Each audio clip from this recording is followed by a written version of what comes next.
Hello and welcome to WS Podcast. My name is Wojciech Salski, I'll be your host for today. And before we begin, may I just remind you, if you find this podcast entertaining, useful, in any way, shape or form, enhancing your life's quality, then please don't forget to click the subscribe or follow button, depending on which platform you're enjoying this audible experience, and do not forget to share it with a friend. It goes a long way. It helps the podcast to grow. It helps me to see that I'm going in the right direction, and obviously it just allows more people to see it. So I would argue that it's the best way and the only real way you can help the podcast grow in the long term. If you'd like to support me in any other way, please follow the link below. There are options there, and I am forever grateful for all of you who are either sending me a nice email or supporting me financially, or even just checking in again and again and then listening in. I can see you and I appreciate you. So, it definitely does help me in the days of hesitation, whether or not to record, to know that there are people out there that appreciate what I do and benefit from it. So yeah, welcome back, everyone. I'm sorry for my voice, which seems to be slightly raspy today. I thought I'll check in and start our next chapter, our next season 14, everyone. I'm back. I was away for 2 weeks on my holidays for the year, and due to my schedule at work, this is the time that I could have, taken off. And so I did. It was wonderful. I'll maybe at some point I'll share with you some of my thoughts from that. But for the time being, I thought that it's only right to kick off the season, and also to announce that this season in particular, as promised, will be dedicated to fiction. To novels, essentially, and to all kinds of fiction books, which, even though they are fiction, I would argue they are one of the most important and essential for us all to explore and befriend, familiarize ourselves with. And even if you've already read it, which I assume many people would. I'm not so sure how the education system, facilitates reading of such novels as I've decided to explore with you. But many of these books I had to read as part of my education, and to be honest, I have a hope that you already know them, because that would mean that the education system in your country is doing something right. I do believe that these are exquisite and essential, and for many reasons somewhat compulsory, I would say, because the beauty, I think, of a novel juxtaposed to a real memoir, let's say, or a breakdown of what happened and our historic description, is that a novel allows us to explore ideas in an abstract form while still talking about these ideas, which obviously can have a space, or already had space, or tend to happen again and again in our history, in a manner that is more approachable for the reader. It's much easier to understand through stories, and for many of us, historic description might be slightly too boring, whilst a great novel, while entertaining you, still has the ability to educate you and to allow you to comprehend a concept in depth, really, at the same time entertaining and basically giving you a narrative, more appealing form. And also, quite frankly, even younger kids and children and young adults can explore fiction with more veracity and with more ability to comprehend these concepts, even subconsciously. I think intuition plays a huge role in how you experience these ideas as well. And so we can, even a small child can watch a story like Pinocchio, and without being able to fully articulate, the child is still able to point who's the bad guy, right? Or whether or not what Pinocchio is doing is the right or the wrong choice. So in the same way, when we explore fiction books that treat about serious topics, that treat about maybe some, political struggle or the striving for power or totalitarianism, we can explore these concepts in a more approachable way, at the same time allowing ourselves the space to explore them without needing of reading such horrid stories as Gulag Archipelago by Solzhenitsyn, for example, which obviously we've already discussed. And still, if you're an adult, I would recommend that book for you, even though it's not an easy read. And I salute you if you've already encountered and read it and conquered it, essentially. So before I start, I just wanted to mention this. I want to be transparent with you, which is why I'm doing it. And on one hand, I'm feeling slightly silly about it. On the other, I'm thinking it's only fair and maybe even for the best. It does tell me something about my audience to begin with. A few weeks ago, I've offered a little raffle for the 200th episode, and there was this idea that, if you comment and send me a message or whatever, you will be entered into a raffle to win some awards, some prizes, I guess, not awards. Well, truth be told, no one participated in the raffle. And as much as I feel slightly flustered about it, I do also recognize that, majority of you, my dear listeners, are rather older, either my age or older. And so I understand that you might not really enjoy participating in such activities as raffles. I only did it for your benefit, really, and to spread the word on my end. And come to think of it, I think maybe it was a bit too early. Maybe some people felt like, they felt a bit too shy or like they didn't want to participate for other reasons.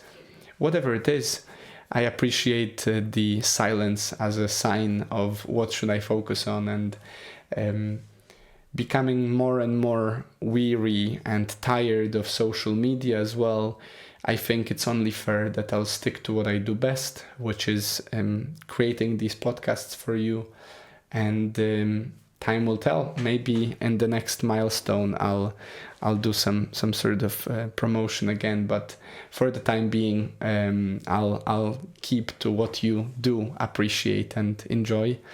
And so I just wanted to let you know that, it's funny, the joke here is that if you think about it, because no one has put their name down, if there was even one person who would put their name down, or even three, all of them would win automatically, which is interesting. It makes me think of how sometimes we don't participate in things because we don't see the point, or we don't see it as a viable option.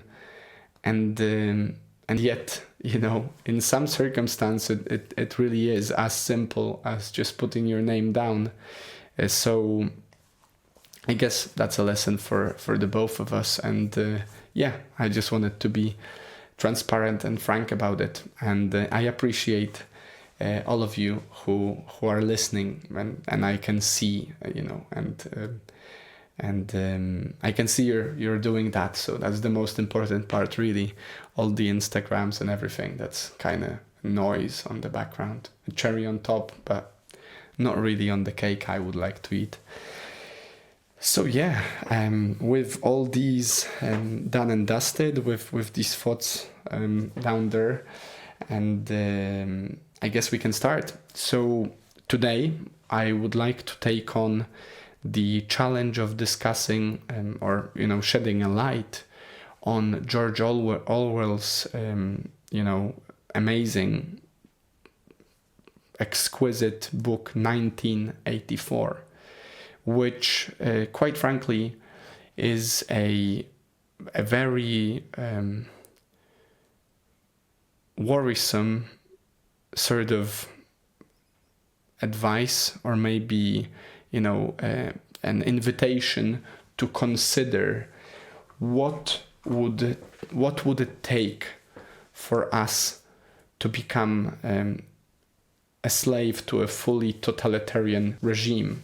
And please bear in mind that as we talk about these ideas, even though these ideas are expressed in a novel form, and of course they are not treating about true people and real places, any particular countries or whatnot, or states, these still, the ideas themselves can be applicable in real life, and I will leave it to you to decide whether or not some of these apply to some of the countries or approaches or people or whatever in the world right now, or in the world in the past.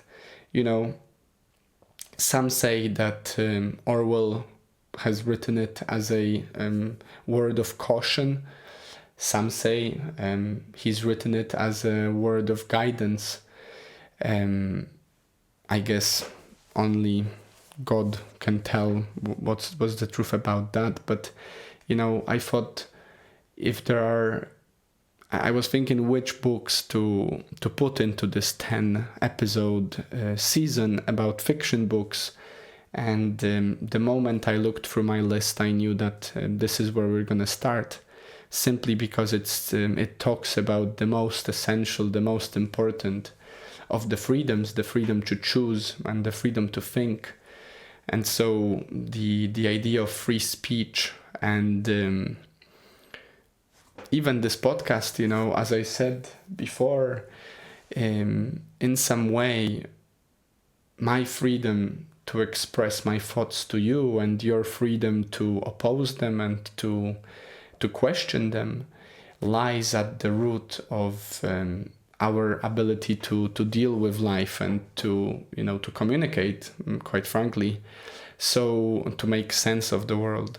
So I thought this must be, this basically is a must read in whatever shape or form. If you've not had a chance to encounter 1984 by George Orwell, then please, I beg you, pick it up and read it well, because it's one of those things that is definitely one of those books that is definitely pointing us in, shedding a light on topics that are truly timeless, in terms of our freedom. So the first topic here I wanted to share with you is this topic of the suppression of free speech. So the way these episodes will work is, I will share some quotes maybe, and I'll explore some ideas, some themes. Maybe I'll even mention a little information about the book.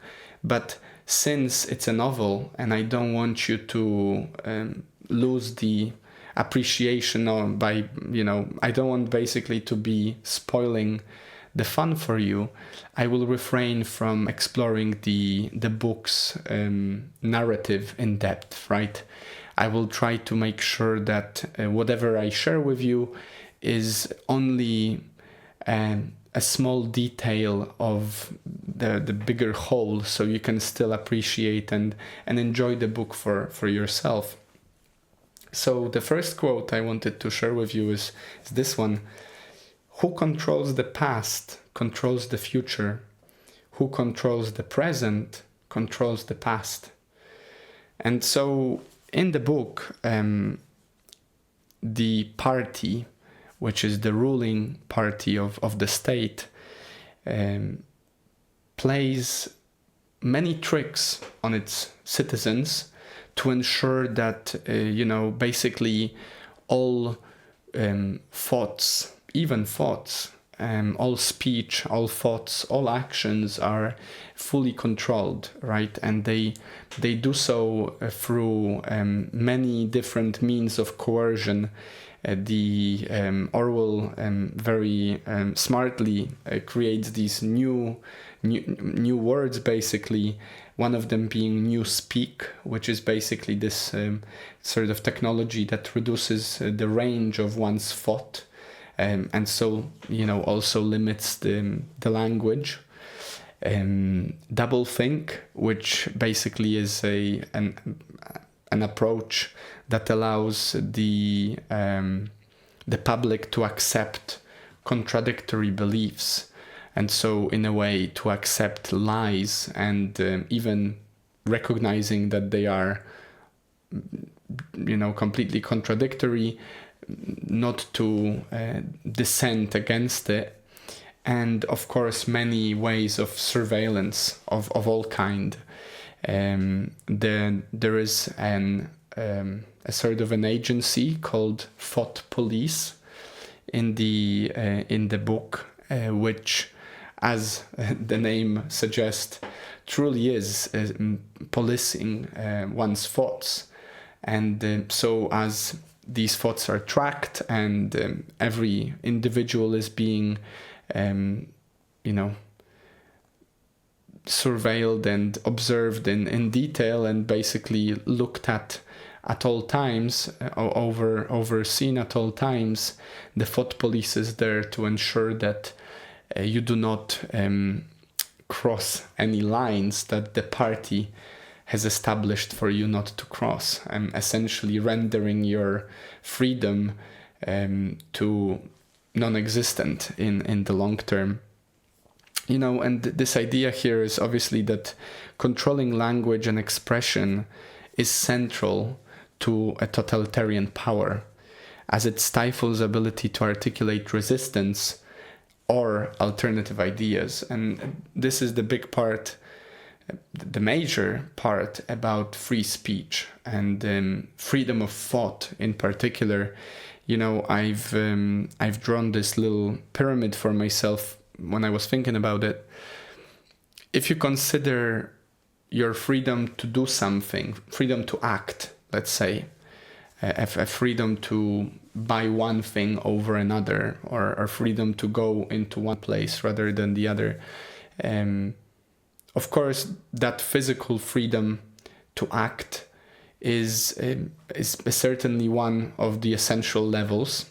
But even if that freedom would be taken away from you, maybe you cannot go anywhere because you're under house arrest, or maybe you are simply put in some sort of prison, the next level of your freedom that is inherent to your being is the freedom of speech, right? So even though you are put into maybe a cage of some sort that disallows you the freedom to move or the freedom to, act, supposedly you can still say something, right? And of course, the next level of oppression would be to coerce you either through force or through, a sort of fear of force, or simply by cutting your tongue off, to force you not to be able to speak what you think, or speak,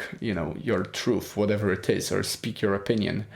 And this being maybe a deeper second stage of this freedom restriction, first being action, second being speech, obviously would impair you deeply if you were not able to neither act nor speak about what you think. But there is even a deeper level, the deepest, I guess, which is the freedom of thought. And of course, in the way as I'm exploring this concept with you right now, freedom of thought could lead to freedom of speech in a way, like I am expressing my freedom of thought by speaking it out loud, of course. But if I were not able to speak, I still would have freedom to think what I want to think.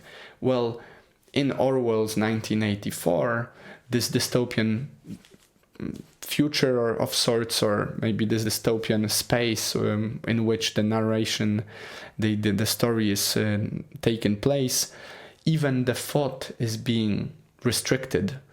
And so the thought police truly is observing and surveilling and basically controlling the thought of one's of an individual. And so in the deepest levels of sort of personal freedom, the thought police is there to control it. And so essentially this renders the individual unable to exercise any sort of freedom, right? If you have no freedom to act and no freedom to speak your mind, and then even worse, you have no freedom of thought because the ruling totalitarian state, your oppressor basically can see and control your thoughts. That's the moment when you're no longer free in any way. It simply is the ultimate freedom being taken away from you, right? And so, looking at it from the perspective of just our daily going about life, as much as it may be difficult sometimes to have discussions about topics that might some people find infuriating or emotional, what Orwell tries to convey in his work is this invitation to consider just how important it is for us to be able to speak our mind anyhow, at least to be able to explore whether or not what we think is right, and what we explore, what we encounter and what we perceive to be the right way or the wrong way, whether it is or it isn't, right? It's at the level of thought, it becomes very philosophical as an exploration to begin with, to explore. It's basically asking you to consider what you believe, right? The freedom of thought is the freedom of belief, essentially.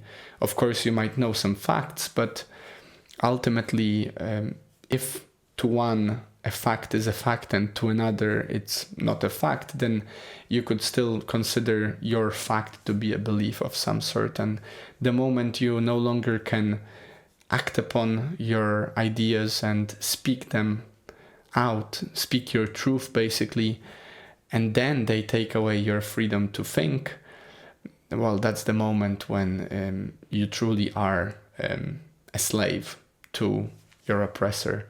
And in some ways, one could argue that you're not yourself anymore if you cannot have anything of your own. You have no privacy in that regard. So a quote that I wanted to share with you here as a sort of consideration to ponder is this quote of unknown origin I once found, that words are the wardrobe of the soul. And the way I see this idea of suppression of free speech, and basically what Orwell describes in his story, which you can explore, is that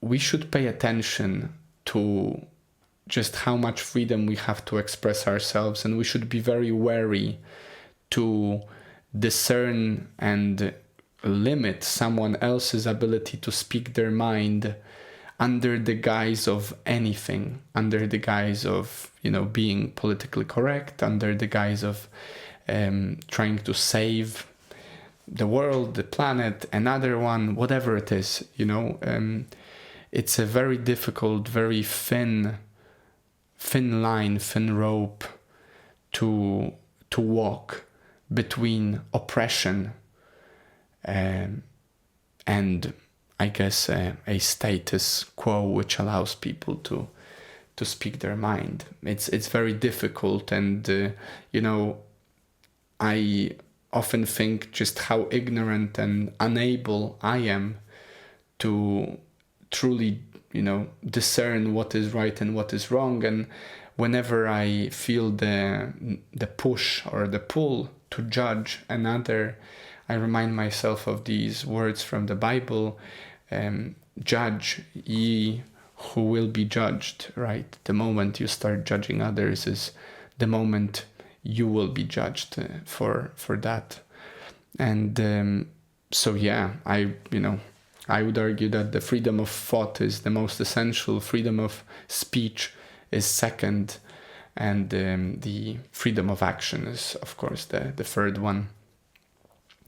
So, second topic I would like to explore, which is slightly entangled into that one because it's also very relevant, is this idea that doubt and thinking for yourself is your freedom and your freedom's final front.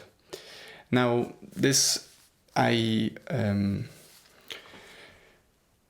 as I was reviewing, my thoughts on George Orwell's book, and as I was exploring the concepts that I've written down from it a while back when I read it, and then I actually listened to it on Audible, I wrote down this quote saying, "Freedom is the freedom to say that 2 + 2 = 4. If that is granted, all else follows." And of course, this is such a simple thing, right?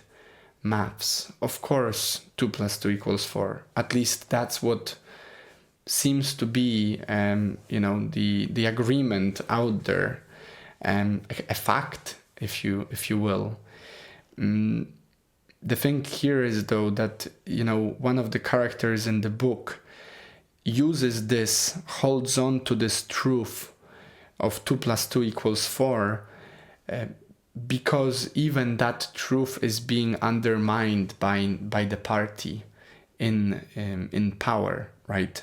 So, obviously it symbolizes the resistance to manipulated reality, to a reality that is being constantly twisted and turned by the lie of the party. By the lies of the party and the state. And so, across the novel, you'll see some examples of how the party chooses to change the past or to offer a propaganda of narrative that sheds a different light to what happened, basically reframing the facts or rendering some of the facts obsolete and kind of sometimes just taking out whole chunks of history and replacing it with others. And of course, coming back to the first point, who controls the past controls the future. In a way, the way you set up the narrative that everyone subscribes to may as well determine how the future unfolds. And of course, this, the parallels I'm seeing here obviously apply to all kinds of online discourse of any kind.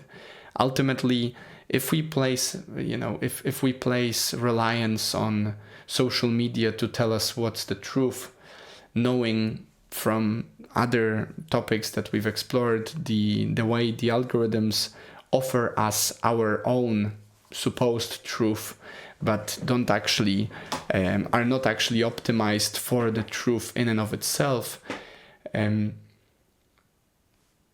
would it be an absurd idea to consider that someone could take advantage of these algorithms and offer us a narrative that fits their needs, wants, and plans, goals, aspirations?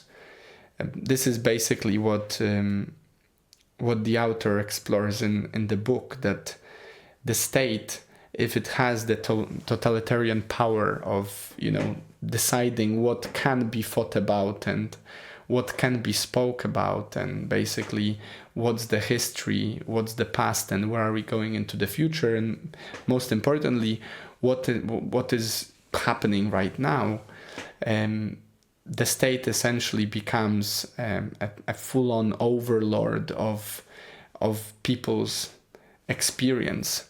Because if I have no other information than the one that is being fed to me, and I no longer doubt the source, I am at absolute mercy of that person's or state's or organization's truthfulness.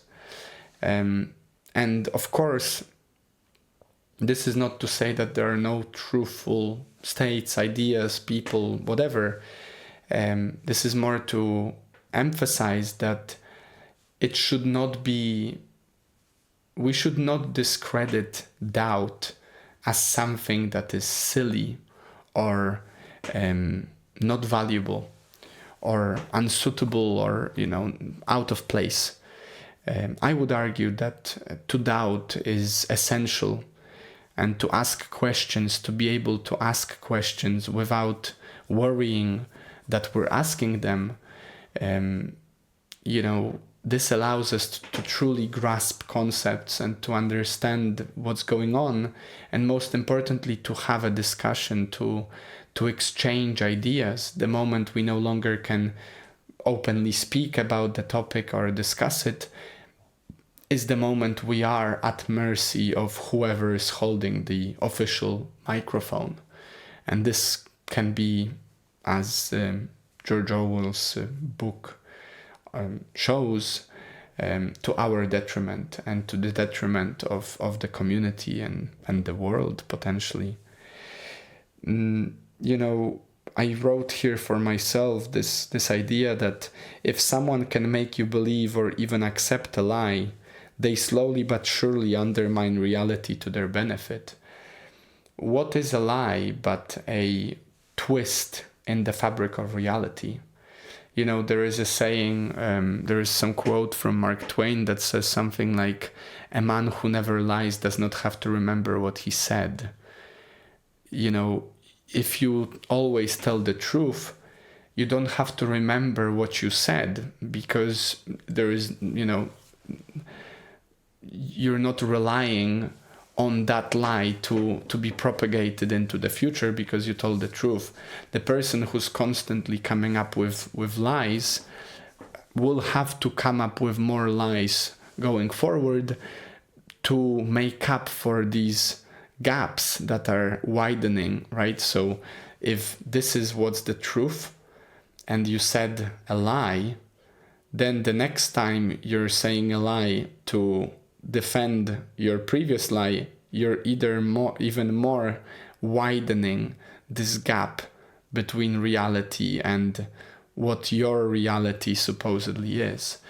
And so, this is obviously quite a dangerous play one can get into playing if one chooses to lie.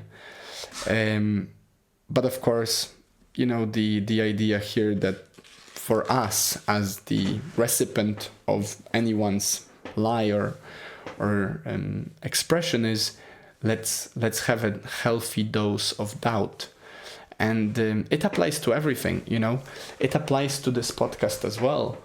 I'm only human. I have no doubt that every now and then I will make some sort of a mistake. Maybe I'll quote the wrong person. Maybe I'll express an idea that doesn't fully, make sense after you put it apart. Maybe I'll tell you something that in a few years' time turns out that it isn't true. Maybe, maybe there will be more, maybe something will shed a light on it and essentially render it obsolete as well.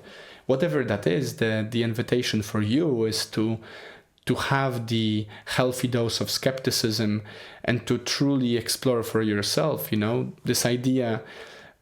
I would argue from anything someone gives to you, from anything someone tells you, is if you want to rely on that information, don't trust, verify, right? In the same way as the Bitcoin protocol is established and allows for trustless engagement, is this idea that you should check for yourself, simply so you can learn more, but also so you can keep yourself safe just in case whatever you've explored and was told turns out not to be the case. You should be able to doubt. And, I wrote here for myself that we should be able and need to wonder, even if in the end what we doubted was the truth. And I think this applies in particular to the discourse that we have online, that, people sometimes get cancelled or screamed at or whatever, criticized for asking questions, right? For being nosy, or for being picky about the topic, or for even making some silly claims, which to you might seem silly because you know more, but they don't. It's only fair for them to ask. We should facilitate, enable, foster the space that allows for a healthy discourse, a space that allows for people to doubt, to wonder, to clash ideas, to argue, and then to come out smarter. That's how we grow, right? That's how we learn.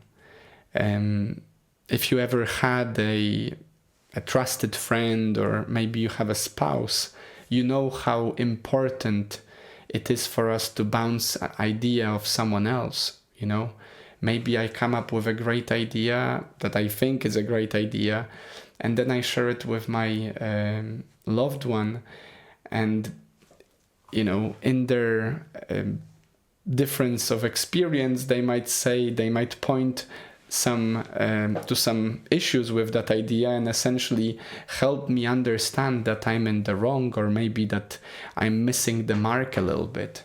And so, this applies to everything. I would encourage you on this point to never stop doubting and never stop learning and exploring concepts for yourself. If you're interested in something, of course, then give it a shot. Read a book about it, even just look it up on the internet, but don't rely on one source, on one person's experience, on one social media post. That's not enough. You gotta check for yourself. And the quote I would like to leave you with on this point is, I would much rather have questions I cannot answer than answers I cannot question. And I don't know if someone else came up with that quote at some point in the history of the world, but I'm proud to say that in my notes, this is something that I did right. But I don't think that's that, unusual. But it definitely explores this idea in the way that I look at it. I would want to have the freedom of thought, and I would want to be able to question whatever is being said, simply for the benefit of understanding it better, And now the third, and unfortunately not any lighter, idea is this of crushing of human spirit. And this reminds me in particular of Viktor Frankl's Man's Search for Meaning. If you remember, we've explored that book before, and I'll put the link below as well for it. As we said before, the last thing that they can take away from you, anyone can take away from you, is your freedom of thought. And of course, at the moment, hopefully, there is still no way in viably taking away your freedom to think.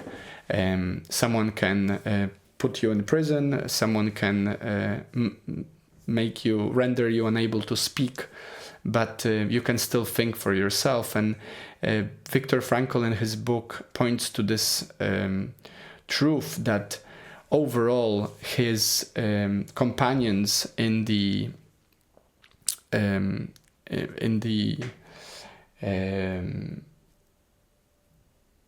and we're back. Sorry.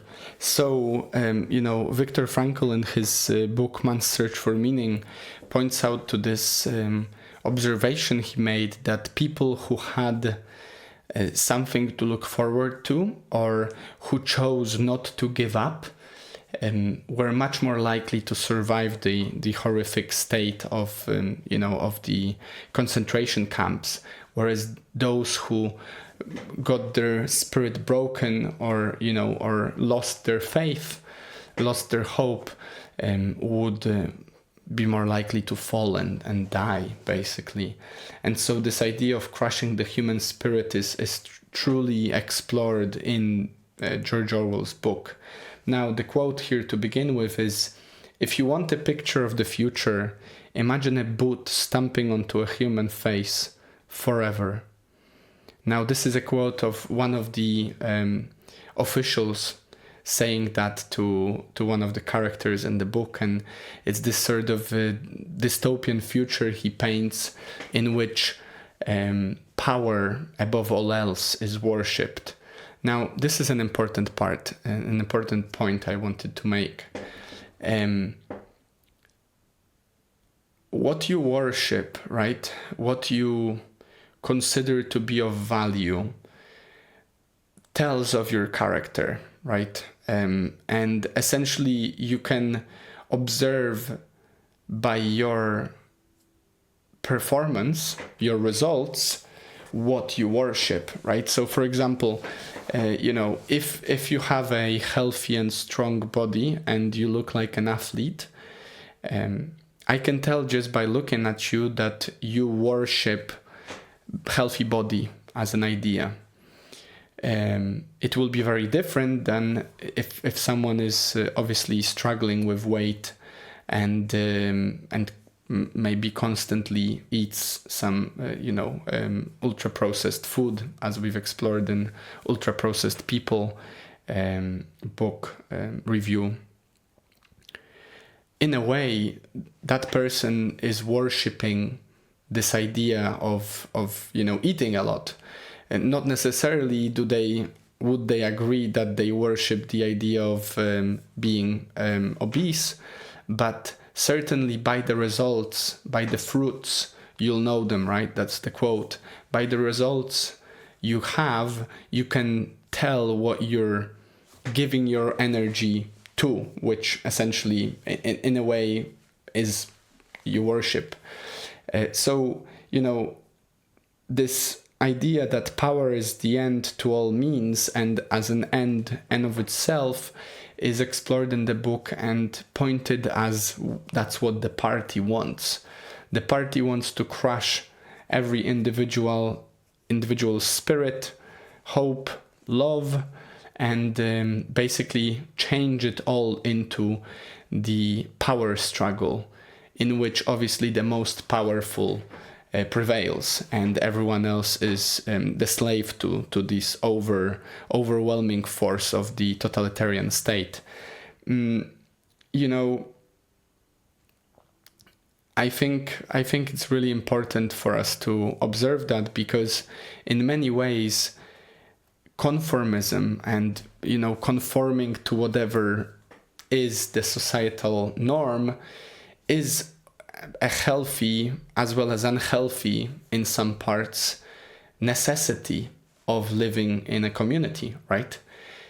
We wouldn't be able to have a civilized space, a civil country, without some civil rights.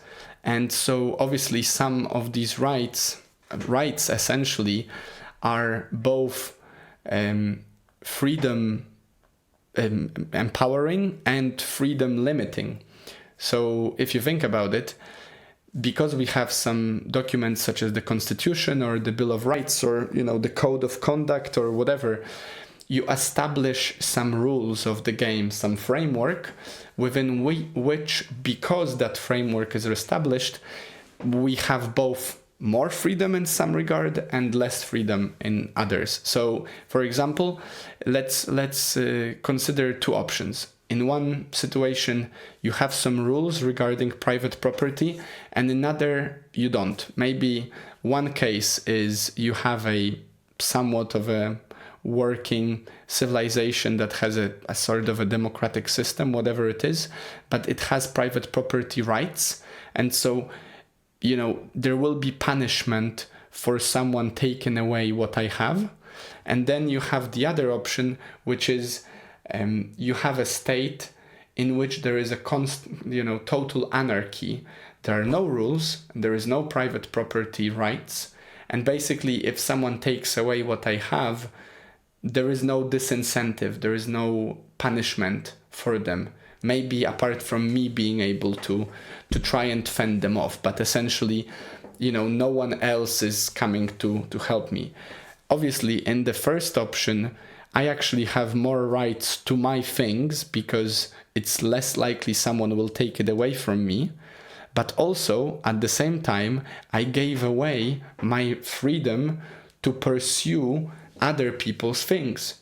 Because in the same way as I have my property rights, someone else has their property rights. In the second option, on one hand, I have much more freedom to take other people's things because essentially there is no property rights. But at the same time, I have much less freedom, right, to my own things, you see? So, each right that we agree upon is both a limiting and a empowering force, right?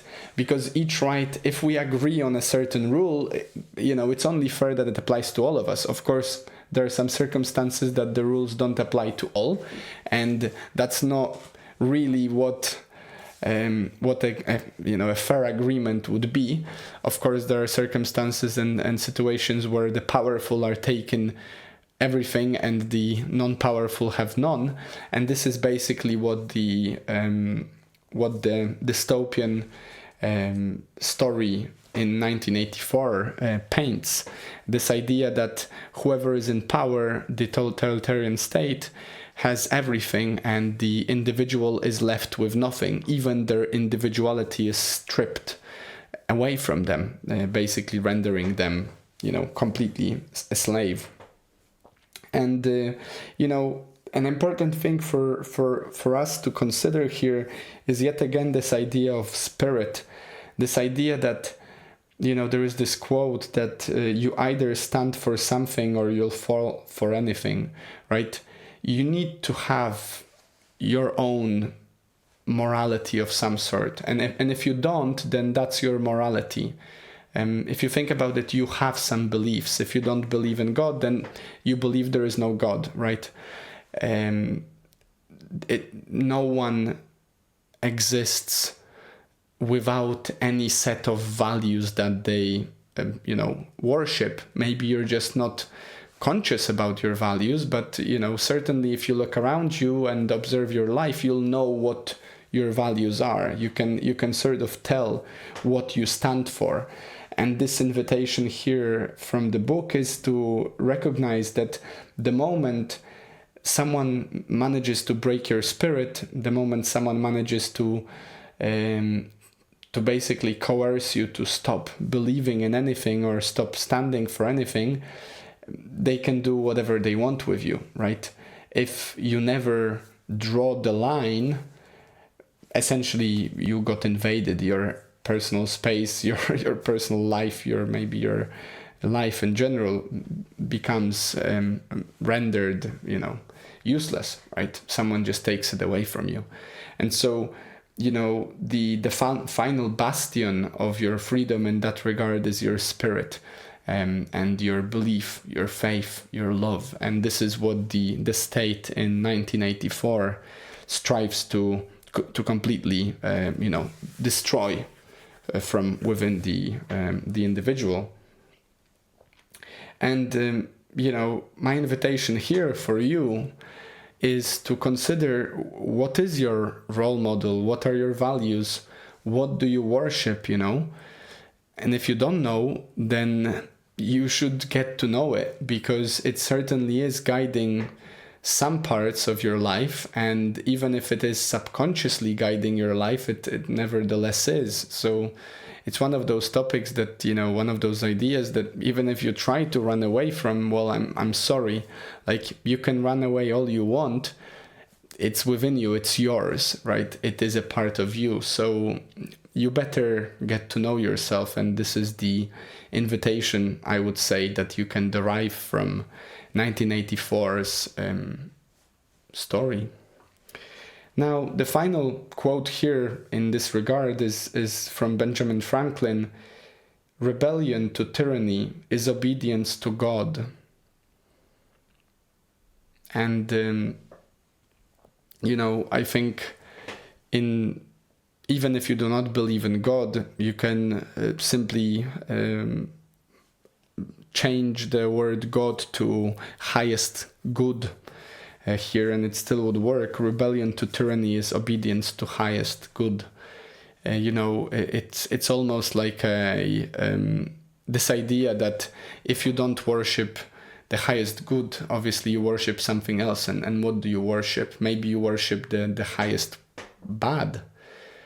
Certainly some people do. So, these are certainly not easy topics and not light-hearted, but nevertheless they are essential, and I would argue even more so these days in many ways. So, figure out for yourself. I would encourage you to read the book for sure. I think it's a must read, and consider whether and what do you worship, whether or not you are living in line with your values, with your ideas, and whether people around you and what you do and where you go, what you buy resonates with your values, or whether you're making some subconsciously wrong choices that you've just not focused on. So that's the invitation for this week. I would urge you to consider these topics, and as you can tell, considering this is the first episode of the season, some of the books might be slightly lighter, but for the most part, I will suggest to you a mix of books that are essential for us to read, simply to become better humans, even if they will challenge us to think about topics we want to shy away from.